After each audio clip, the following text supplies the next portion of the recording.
Hey guys, had some questions on filing the depth gauge. Okay, a lot of different names here, but its proper name is a depth gauge. So, what, without going in, I don't want to get real long on this with what does it do. If you're not really understanding how this tooth works, check out, I got a video there that explains how the tooth actually makes the chip. So you might think of, well, what does this do? Well, one answer would be it sets the thickness of the chip, right? It determines the thickness of the chip. That's true. But another way of answering that same question, what does it do? Let's think of it as it controls the power of the reactive forces. If you're cutting down with the bottom of your bar, the reactive force, is going to pull the saw away, top is going to push back, and then you've got that dangerous kickback reaction. So the relative thickness of the chip, if it's a thicker chip, it's going to take more power for the tooth to cut it. That power is translated as the reactive force. So what we're doing when we file these down is we're really doing a very tight dance here between the rock and the hard place thing, right?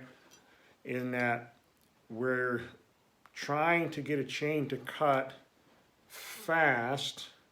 At the same time, we need to be able to control the saw. It's a tricky thing to do because we're not cutting a square log, right? Basically, I mean, normally if we're cutting wood in the woods, it's round, and then we're cutting large pieces and small pieces.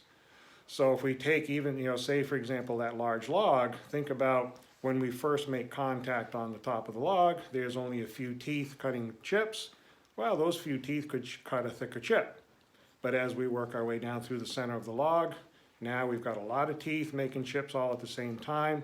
So those teeth need to make a little bit thinner chip so that the saw has the power to actually pull the chain and the saw is in control. Obviously we can't change that. So I hope you follow what I'm saying is it's a really tight walk there with getting that chip thickness in that sweet spot. So we like to use these file plates, okay?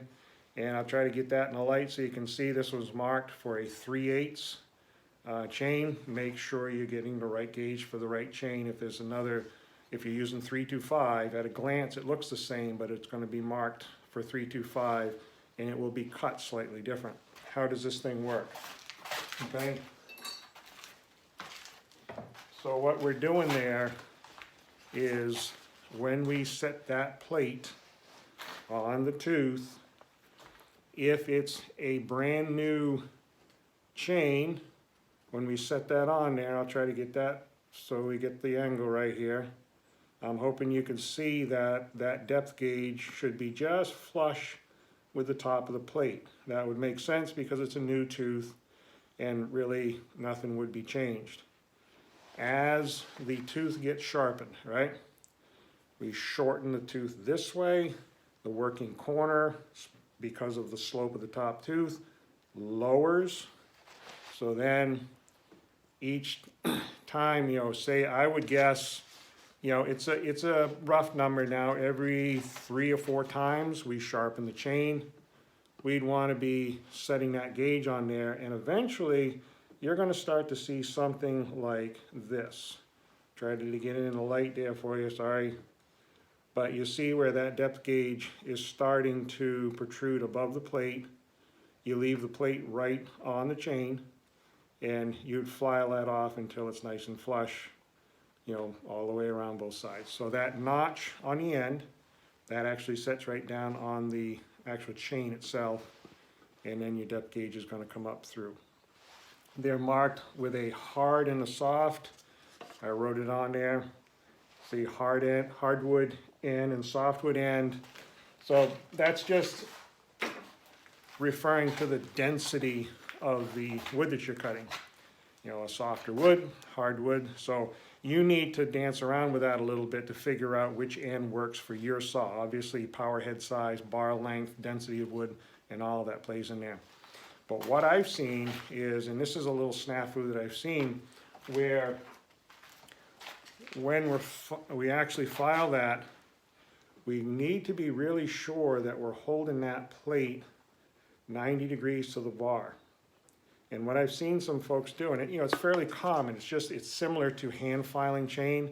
I think most of us would agree that we have a side that we can do really well, very easily, and then we switch around and we can kind of do it, but it's not the same. It's a little bit awkward. It's the same thing with holding this and filing that plate. Be careful that you don't find yourself tipping the plate a little bit of an angle on one side and then be more accurate all on the other side. Our chain speed on these newer saws, it's running roughly 40 miles per hour, plus or minus. So at 40 miles per hour, if we get a little sloppy on setting the depth gauge here, even by 1/1000th of an inch, one side to the other, the chain is going to eat toward that thicker chip side, ever so slightly, right? It's only 1/1000th or 2 per tooth, but at 40 miles per hour, it's going to give you a chain it's not going to want to cut nice and straight. So if it works for you, I kind of think of like a mindset, if you will, when I'm setting, when I'm sharpening chain and setting the depth gauges. I think of it as a difference between a carpenter and a machinist. A carpenter probably working with 1/16th of an inch, 30 seconds if you're really, really close. But a machinist, they're working with 1/1000th of an inch. And that's really the way I think you want to be working with both sharpening the teeth and setting the depth gauge. It needs to be right. When it's right, life is good. It gets a little bit off and it's pretty frustrating. Hope that helps. Take care, guys. Couple tips on maybe modifying this plate a little bit. I have seen chain, different brands, different manufacturers of chain, where this doesn't fit on just like right out of the package, you just go for it. There's two things. One, depending on the depth gauge style you have on your chain, you may have a reduced kickback style chain where the depth gauges don't come through that hole, okay? They're too large. You can take a round file and ream that out. Just open that hole up, make it for your chain. I've seen the same thing on the width of that groove. You can file that out a little bit. That's not going to change anything about the thickness of your chip. Okay, one other thing.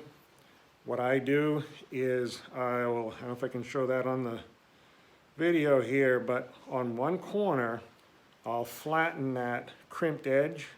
I grind it off so that that's perfectly flat. I can use this now to clean the crud out of my bar rail. So it kind of makes it a 2-in-1 tool. Okay?